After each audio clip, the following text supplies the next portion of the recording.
The episode begins at an airport. Seong Gi-hun, visibly disturbed, moves quickly while taking a call from a robotic voice warning him, "You cannot escape." Gi-hun responds furiously that he won't hide and that he'll find that person no matter what. He then takes a taxi to Seoul. Shortly after, he's seen in a public bathroom, meticulously checking his body until finding a small chip implanted behind his ear. He manages to extract it and, with evident concern, disposes of it. We learn that Gi-hun owns a place called Hotel Rosa. There he meets with a loan shark to whom he delivers suitcases full of money. He orders him to find the recruiter, a suited man with a briefcase and game chips, who operates in train stations, approaching indebted people, and then disappearing without a trace.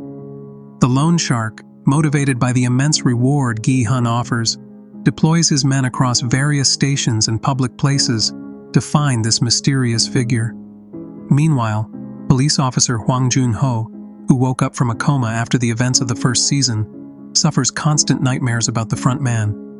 In these visions, he remembers the moment when the masked figure removed his mask, revealing he was his own brother, Hwang In-ho, and that it was he who shot him before he fell into the sea. 2 years later, Jun-ho has resumed his position in the police force, but few believe him. His account of macabre games lacks photos or solid evidence. His superior refuses to help him without evidence, but Jun-ho remains determined to unmask those who run these lethal tournaments. Hwang Jun-ho, still recovering after being shot by his own brother, has spent months trying to locate the island where the games are organized. At the port, Captain Park, an experienced sailor, receives him in a small fishing boat to track new points marked on the map. The sea becomes increasingly stormy, but Jun-ho insists there are still unexplored areas where crucial evidence might be hidden. Captain Park, between misgivings and warnings of danger, admits they've gone more than a year without finding any trace, though he respects Jun-ho's determination. After fruitless hours and an increasingly violent storm, they must return without results, and the captain suggests that perhaps the currents diverted them from their objective. Despite the frustration, Jun-ho doesn't give up. He promises to return as soon as weather permits. One day, the loan shark's men finally locate the recruiter at a station, performing the same slapping game for money that he used with Gi-hun in the past. Immediately, the loan shark calls Gi-hun, who drives at full speed to get there.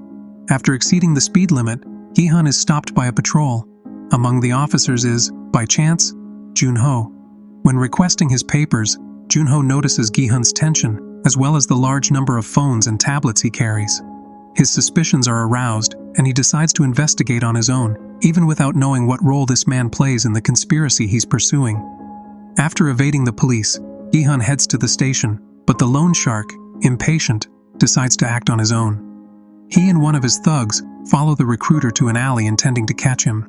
However, they underestimate his dangerousness. The recruiter knocks them out and leaves them unconscious. When they wake up, they are bound and blindfolded, while classical music plays in the background. The recruiter, with a sadistic attitude, proposes a macabre game of Russian roulette, combined with rock, paper, scissors. In each round, the loser must face a shot with the gun, whose chamber has been loaded randomly. After several empty chamber clicks, the fatal turn comes to the loan shark, who receives the bullet and dies instantly. Meanwhile, Jun-ho continues investigating Gi-hun's identity. He discovers that this man has put a fortune at stake to find the recruiter, and that many of the loan shark's debtors have mysteriously disappeared. Searching through the now-deceased loan shark's office, Jun-ho finds details about Hotel Rosa, which confirms to him that Gi-hun is orchestrating a massive search against the enigmatic recruiter. Gi-hun, alerted about the recruiter's latest movements, returns to his own motel Hotel Rosa. Upon entering, he senses something strange. The reception is deserted, but the lights remain on. He enters cautiously and comes face to face with the recruiter, who points a gun at him.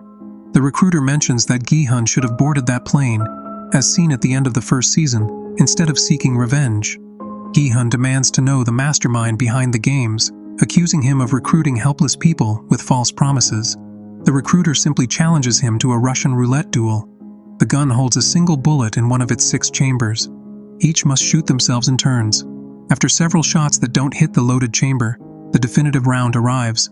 Gi-hun manages to avoid it one last time and hands the gun to the recruiter, mocking him, calling him a master's lapdog and trash. The recruiter, without breaking his crazed gaze, pulls the trigger, and receives the fatal shot. Gi-hun searches the body and finds a mysterious card with the date October 31st and a club address. Police officer Hwang Jun-ho bursts in with his weapon drawn, inspecting room by room. In one of them, he finds the loan shark's thug, the only survivor, tied up and crying. Upon learning that Gi-hun is in room 410, he runs there and temporarily detains him, accusing him of murder. However, the thug manages to hit the officer with a fire extinguisher, knocking him unconscious. Recovered from the shock, the thug explains to Gi-hun that he worked for the murdered loan shark, that he has no ill intentions, and that he's glad to see the recruiter dead, responsible for the death of his boss and friend. Gi-hun, with the card in hand, takes note of the date and place where he might find new clues. Shortly after, Jun-ho interrogates Gi-hun. Both remember how they coincided in the events of the previous season. Gi-hun confesses that the recruiter died playing, not because he directly killed him, and explains that his goal is to stop the game, not perpetuate it. Jun-ho mentions that the leader, the front man, never showed his face, but he knows he's the central figure of the organization. Then, Gi-hun takes Jun-ho and the thug to a room full of money. He confesses that this fortune is the result of lives lost in the past game, and that he uses it to dismantle the organization. The officer clarifies that he's not interested in the money, while the thug, despite eyeing it sideways, feels more motivated to avenge his boss's death. Jun-ho warns that it won't be easy to face heavily armed soldiers, but Gi-hun reveals a professional arsenal hidden in the motel. Right there, he proposes to Jun-ho to leave the police to join his mission. Jun-ho hesitates, but both agree that if they cooperate, they have better chances of success. Meanwhile, a young woman named Nool works disguised as a pink rabbit in an amusement park. A sick girl, daughter of a comic artist, becomes fond of her and gives her a drawing. But Nool hides some scratches on her wrist so the girl doesn't see them. We see that the little girl is waiting for a transplant and her family lacks resources. Later, Nool, who sleeps in her car in a parking lot, tries to find out the whereabouts of someone close. At first, it's not clear if it's her daughter or her mother. She meets with a man who has also spoken with Gi-hun before. He returns her money and tells her there's no trace of the person she's looking for. Still, Nool begs him not to give up. That night, someone in a dark suit approaches her in the parking lot and hands her a card with the game symbols, inviting her to participate. Police officer Jun-ho visits a cemetery to place flowers on his sister-in-law's grave, who died some time ago. Later, dining with his mother, the family truth comes to light. Hwang In-ho, his brother, was forced to accept bribes to pay for his wife's treatment, who ultimately didn't survive. Additionally, In-ho donated a kidney to Jun-ho when he needed it, which bound them with a deep connection. However, after his wife's death, In-ho disappeared, leaving Jun-ho desperate and suspicious that his brother is behind the organization of the new games. The mother, distressed, laments the family breakdown, while Jun-ho clings to discovering the truth. Several days later, Gi-hun undergoes a peculiar procedure. A clandestine dentist embeds a GPS chip in a tooth inside Hotel Rosa itself. This way, his position can be tracked in real time if something goes wrong. At the same time, he recruits a team of thugs willing to infiltrate wherever necessary, as he and the police officer have discovered a clue about October 31st, and a certain nightclub where organization members will supposedly appear. Gi-hun also makes an international call to his daughter, who lives abroad and is named Kayun, but, overcome with emotion, he doesn't dare to speak and hangs up in silence. Nool, who works in disguise at the amusement park, forms a special bond with a sick girl, the artist's daughter, to whom she gives a drawing. One day, the little girl faints and is rushed to the hospital, with her father unable to afford the treatment. Moved, Nool picks up the hat the girl dropped and goes to see her, where, seeing the gravity of the situation, she feels even more the absence of her own daughter, and decides to participate in the sinister game, convinced that the money she could obtain might help save the girl's life, and perhaps allow her to find the daughter she lost. The designated night arrives. In a nightclub full of costumed people, some movement from the game is expected. Gi-hun's team splits up. Jun-ho, fearing being recognized, as he had infiltrated the games before, stays outside monitoring. Gi-hun enters with other men, scrutinizing every corner. Suddenly, a group of people in red jumpsuits appears, identical to the game's soldiers. Alarmed, Junho tries to enter with his weapon. The situation becomes complicated. Inside, a masked soldier silently approaches Gi-hun and indicates him to follow. Another soldier immobilizes the loan shark's thug. While Junho, from outside, calls on the radio and gets no response, Gi-hun ends up being led to a private area and finally to a white limousine that picks him up. Seeing the limousine start moving, Junho orders Gi-hun's allies to block it. However, they are repelled by sniper fire, revealing that the organization has a well-orchestrated plan. Inside the limousine, a robotic voice calls Gi-hun player and reproaches him for not boarding the plane that time. Gi-hun demands they stop the game and accuses the organizers of abusing desperate people. The robotic voice, impassive, assures that participants choose voluntarily and disqualifies those who die as trash. Gi-hun shoots at the door, but his weapon is useless. Desperate, he begs to be allowed to play again. He believes this way he can end the organization from within. The voice, enigmatic, mentions the idea that he won't be any hero capable of changing the world, and immediately releases a gas that leaves Gi-hun unconscious. When the limousine door opens, the silhouette of the front man, masked, is distinguished, welcoming him back to the game. Meanwhile, Newell, who accepted the invitation, arrives at a parking lot where several people appear with their own cards. They climb into containers set up as changing rooms. Surprisingly, we see that Newell doesn't end up as a contestant, but instead puts on a soldier's uniform, indicating that she will be part of the staff guarding the new game. The next day, police officer Hwang Junho, the loan shark's thug, and several other men board Captain Park's boat. They trust the GPS implanted in Seong Gi-hun's tooth to locate the island where the games take place. While sailing, the officer detects on his phone a location in the middle of nowhere, convinced that's where Gi-hun is. Meanwhile, Gi-hun opens his eyes in an immense dormitory where there are hundreds of participants in bunk beds. His uniform bears the number 456. A mysterious woman approaches him, talking about rituals and cleansing his karma. Just then, the pink soldiers enter and line up all the players. They announce 6 games, promising a large sum of money. Some participants protest. One demands his sneakers, another complains about not having his phone, and a purple-haired rapper, number 230, boasts about his fame.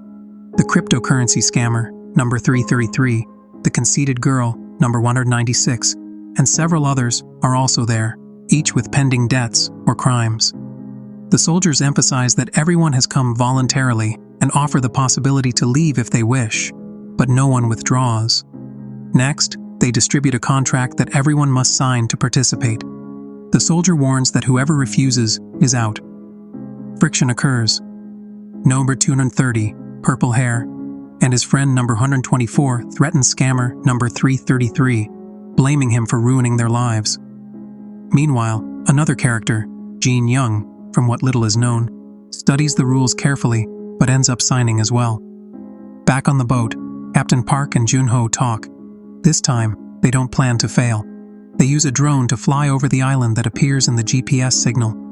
Simultaneously, a team group disembarks in an inflatable raft to approach from another shore, hoping to find Gi-hun. On the real island, the participants are led to a gigantic courtyard with a robotic doll in the background.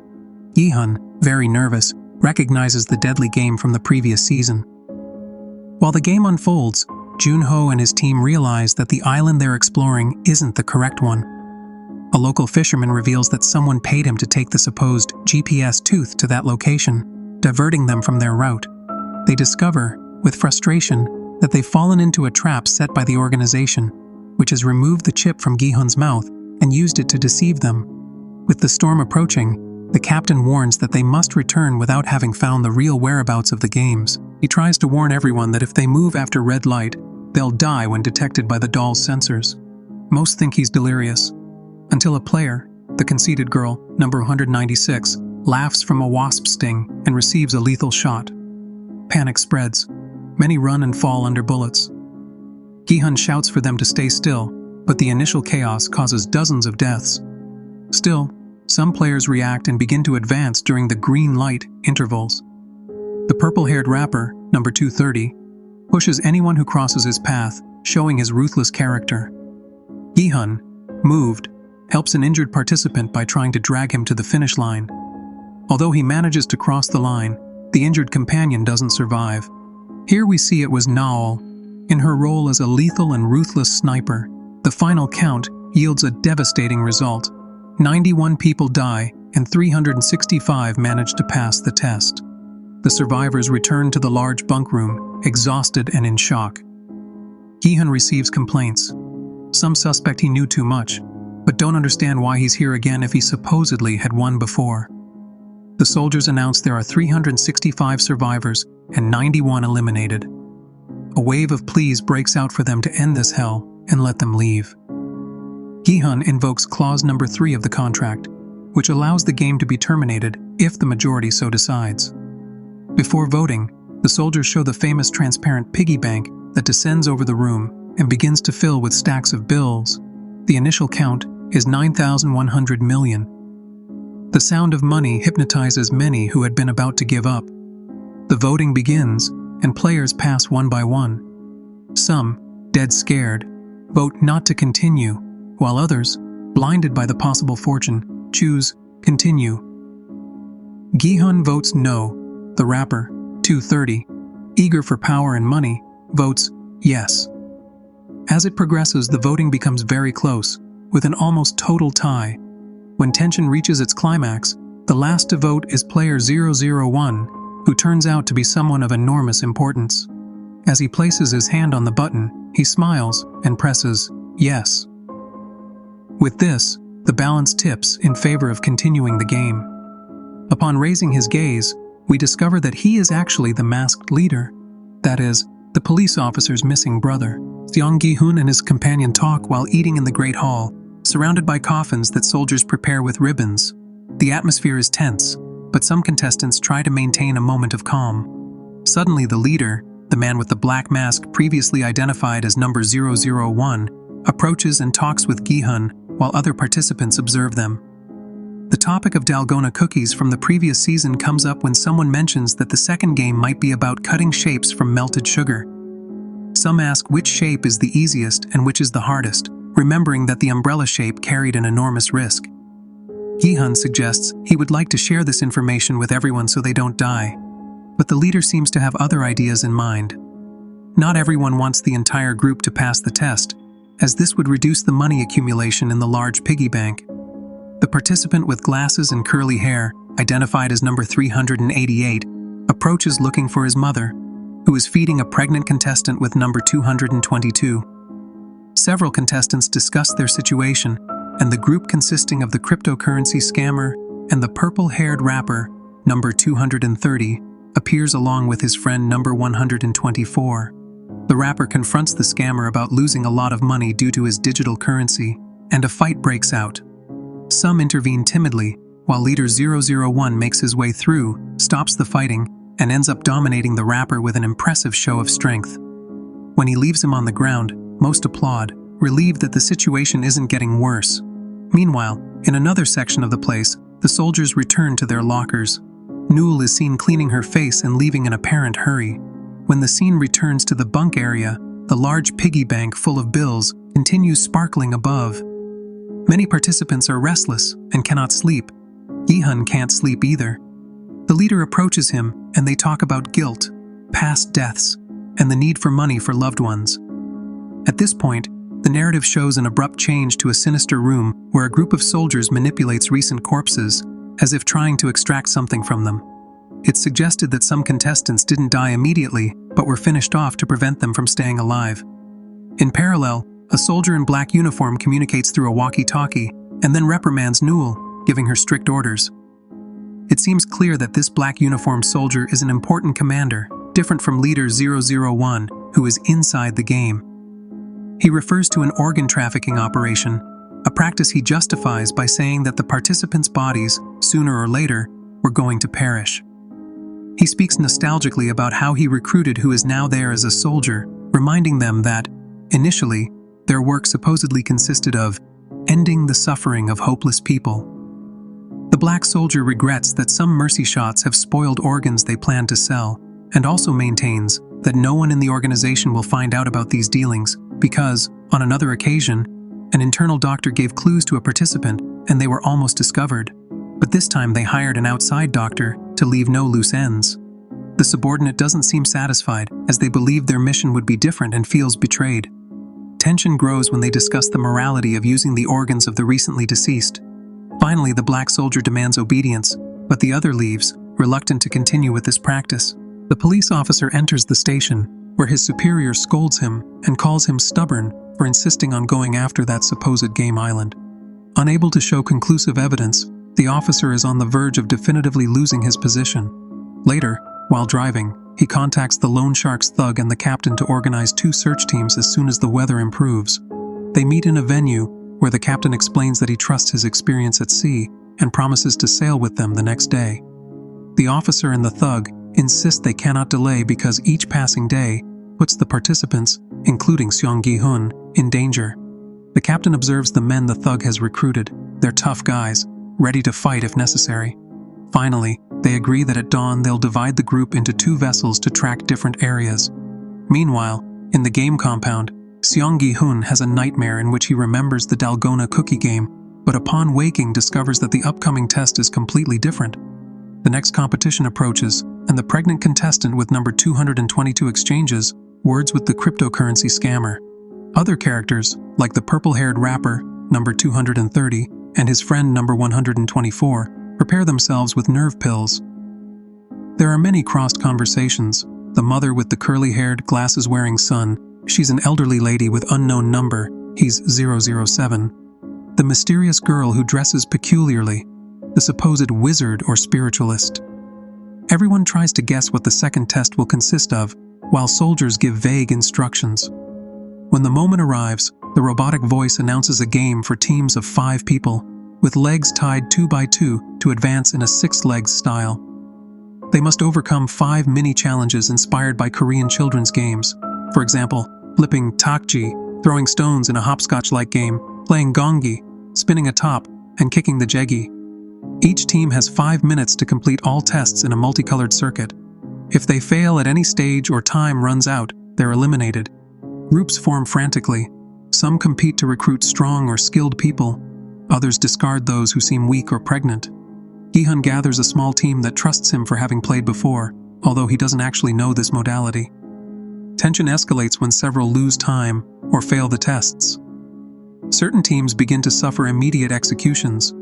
Pink-clad soldiers drag bodies to ribbon-adorned coffins, and some participants who are still breathing are finished off without mercy. The purple-haired rapper takes another of his nerve pills and encourages his people with boastful airs. Meanwhile, pregnant number 222, the cryptocurrency scammer, and several others discuss throwing strategies and who will do each game. Sweat, fear, and urgency cause fatal errors. Not everyone manages to reach the goal before the timer runs out, and the speakers announce the numbers of those eliminated. Amidst this confusion, more coffins are seen arriving, and desperation spreads among the survivors. Some continue protesting because they thought the next test would be the sugar cookie or something Gi-hun would master, but the organization varies the rules as it sees fit. As executions are carried out and bodies are collected, there's an unsettling pause. In the end, several teams complete the circuit agonizingly, while others collapse at the finish line, struck down by gunfire. The pregnant girl's team and the curly-haired boy's team with his mother and the witch continue struggling in the colored circuit, where tests like throwing dice and spinning the top remain. The glasses-wearing boy's mother, 007, makes a perfect throw with the dice, while the rest, very nervous, cheer her on. The witch has to spin the top, but the floor is stained with blood, which further complicates the situation. She hesitates, and the boy who dresses as a woman ends up pushing her out of her shock. With barely a second remaining, they manage to get the top to spin long enough, and the team completes the stage just in time. Several deaths occur in other teams that fail to overcome the tests or run out of time. Soldiers bring coffins and finish off those who are still breathing. Only a few reach the finish line safe and sound. 2 teams remain in play, one of them with Gi-hun and the leader, 001. They advance with great tension because the leader repeatedly fails in the spinning top test. Each error consumes precious seconds, and reproaches and desperation begin. In the last attempt, the top stays upright and the team moves to the next phase. Gi-hun takes charge of the final test, a kind of duck or object throwing game. When time seems to be running out, he manages to hit the target in the last second, while the other team falls behind and ends up being executed. Although they celebrate their success, there's a bittersweet atmosphere. Back in the bunk bedroom, some contestants who passed the test chat. The purple-haired rapper, 230, and his group gather, including the pregnant woman, 222, and the purple-haired friend, 124. Separately, the boy who dresses as a woman, the elderly mother, the young man with glasses and curls, 007, and the witch also share their relief at having survived. Between both groups, they discuss the risks of the game and debate possible strategies for what's to come. Meanwhile, in a locker area, Soldier 011, or Soldier Newell, is surrounded by colleagues who hold her back and confront her. She defends herself, although it's not clear what her captors are planning. Shortly after, Gi-hun's team returns triumphant and receives distant greetings from the others. The leader shares some reflections with them, and the pregnant woman, 222, appears intrigued by the mysterious 001's intentions. When the alarm sounds, soldiers burst into the dormitory again and line up all participants to announce that, after the most recent casualties, the prize has risen to 78 billion won. They also introduce a mysterious box. No one knows for certain what it contains, and the main soldier vaguely explains the new instructions.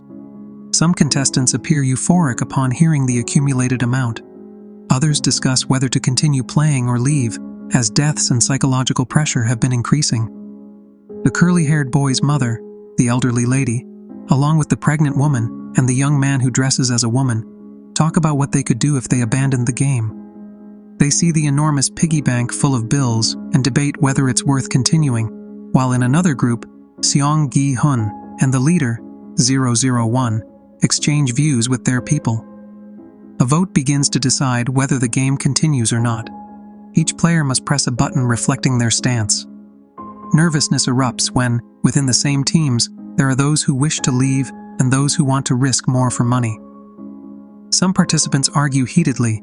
The pregnant woman cries asking for a way out, and the elderly man shouts desperately, while the leader insists that most people will choose to continue. Finally, Gi-hun votes, but the preference to continue wins again. Frustrated, those who wanted to stop return to their bunks. The next morning, everyone goes to breakfast and new conversations break out. The mother, the grandma, and her son, the curly-haired one, engage in a conversation where he begs for something that isn't clear, while the pregnant woman and the feminine-looking boy share confidences about their past lives. Meanwhile, the cryptocurrency scammer, 333, finds himself cornered in the bathrooms by the purple-haired rapper, 230, and his accomplice, 124, who continue demanding answers about the money they lost because of him. When threats turn physical, the leader bursts in to interrupt the scuffle. Later in the dormitory, several contestants move mattresses and pillows, fearing another night of violence. Gi-hun and player 390 discuss strategies to avoid being attacked while sleeping. At night, the elderly lady shows her son a small knife hidden in her hair and explains they must defend themselves. Then, the pregnant woman, the lady, and the young man who dresses as a woman convince a soldier to let them go to the bathroom. There they seem to plan something. The pregnant woman is distressed, and the other two try to instill courage in her. Meanwhile, the police officer and the captain continue their attempts to locate the island. They adjust the search plan, change radio frequency, and agree not to use phones to avoid new ambushes. The next day, the music sounds again with lights suddenly turning on. The soldiers order participants to get up and form lines. Among them is Soldier Newell, or 011, who leads them through colored stairs to a circus-like enclosure with a rotating platform in the center. The robotic voice gives general instructions about the next test, though without clarifying them completely. Some, like Gi-hun and the leader, observe the surroundings and wonder what it will be about. The platform begins to move like a carousel, and there the scene cuts off, leaving the mystery of what the next game will be like. The episode opens with the rotating platform in full operation, but chaos soon breaks out. Soldiers appear shooting, and collective hysteria pushes players to run from one room to another, as if they needed to find shelter before the guards reach them. During each pause, some manage to break free and take refuge in time. Others fall under bullets or find themselves trapped as the room doors close. Seong Gi-hun and the leader, 001, move with apparent calmness amid the confusion, without it being clear why they appear more serene than the others. The elderly mother, Grandma, about to be left out, manages to enter a room along with Gi-hun. There are brief exchanges of nervous words. The lady checks if her son, the curly-haired boy, has also managed to protect himself. Between each round of platform movement, conversations accelerate, and various participants either reunite or separate forever. During this coming and going, the leader bursts into a room and executes a contestant who doesn't understand why he is the target. Some corpses continue breathing inside coffins, but the soldiers proceed to incinerate them anyway. The survivors return exhausted to the collective dormitory. Gi-hun talks with player 390 to try to understand the brutality of the rules and the apparent arbitrariness of the deaths. Meanwhile, in another location, the captain and the police officer discuss on the boat about the strategy to find the island, reviewing maps and coordinating the crew. After the brutal carousel test, the survivors gather for a new money count and another vote that will decide whether they continue or not. In parallel, the police officer and his group, along with the captain, advance in their search for the island, discovering hidden gates and passages. One of their men even suffers an accident with an explosion. Meanwhile, in the main dormitory, Seong Gi-hun, the leader, 001, and other participants alternate between moments of tension and short breaks to eat or debate what strategy to follow regarding the vote. When night falls, two antagonistic factions, the purple-haired rapper, 230, and his people, versus the cryptocurrency scammer, 333, with his group, become entangled in a verbal struggle inside the bathroom. The clash evolves into an explicit fight, pushing, punching, and at a critical moment, someone tries to stab another with a fork or something sharp that had been hidden. Both sides accuse each other of manipulating voters and forcing results. Thanos and the rest of the contestants face off as if it were a fight to the death, because essentially it is. Among shouts and blows, some players who are still alive begin counting how many remain. Nam-gyu, badly wounded, appears alongside several of his people and explains the situation. Group X ambushed them by surprise. He's furious and accuses his enemies of having provoked everything to manipulate tomorrow's vote. Player 47 doesn't believe it, counterattacks saying that it's Nam-gyu himself and his people who have planned to reduce the competition. In a matter of seconds, chaos erupts, and everyone starts pointing fingers at each other. Meanwhile, Captain Park's drone flies over one of the islands in the middle of a stormy night. The pilot catches Park manipulating the recording equipment, and tension immediately explodes. Park stabs him several times and throws him overboard. Woo-sok, hearing noise, approaches to investigate, but Park pretends everything is normal and manages to dismiss him before he notices anything strange. Among the contestants, many do quick calculations. If no one changes sides, their group will win the vote by just one vote.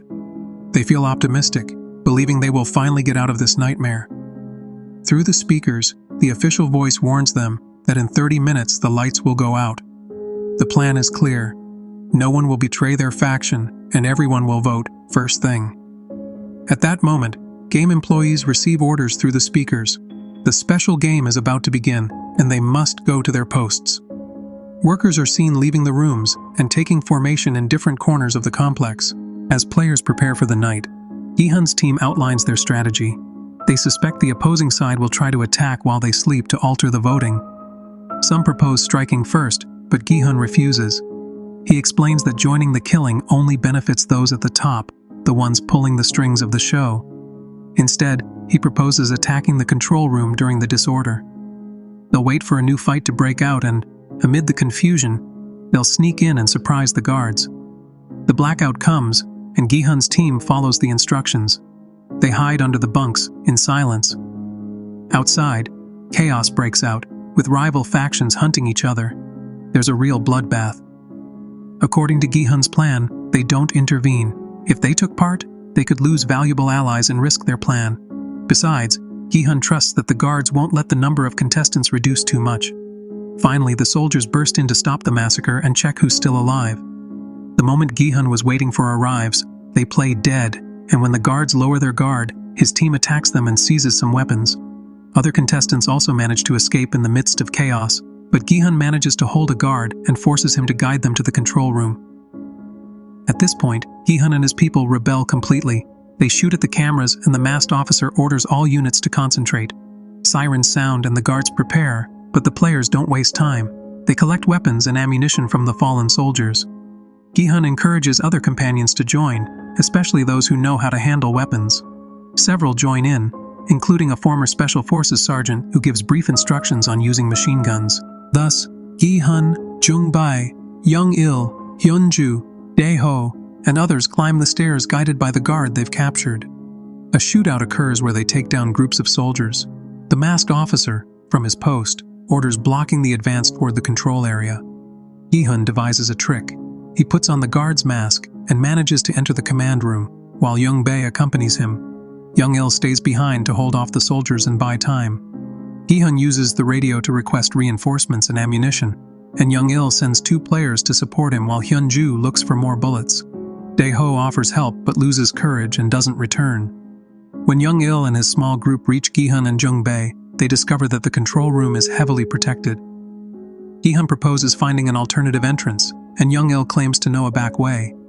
He takes the 2 players, promising to take the guards by surprise. Gi-hun and Jung-bae continue exchanging fire with the soldiers, while Young-il leaves with the ammunition Gi-hun has given him. The betrayal erupts. Young-il, actually an infiltrator, executes the 2 players accompanying him. Over the radio, he pretends to be wounded and makes Gi-hun believe all is lost. Then he contacts the soldiers, revealing that he is the frontman and ordering them to end the uprising. Meanwhile, Hyun-ju tries to communicate with Dae-ho unsuccessfully. The guards burst in and capture several of Gi-hun's team members. Hyun-ju wants to face them, but Gyum-ja stops him, asking him not to waste his life. Gi-hun and Jung-bae find themselves cornered, unaware that Young-il is actually the front man. With his face covered by his black mask, Young-il stands before Gi-hun and mocks his heroism. As a finale, he shoots Jung-bae in the chest, leaving Gi-hun devastated as he watches his friend die. Season 2 closes with the piggy bank at 41.1 billion won. If in the hypothetical Season 3, the remaining 45 players were to vote to leave, each would take more than 900 million. However, after the credits, a new twist is shown. In the red light, green light test, there are now not 1, but 2 gigantic mannequins that rise threateningly before the contestants, as a presage that the terror is not over.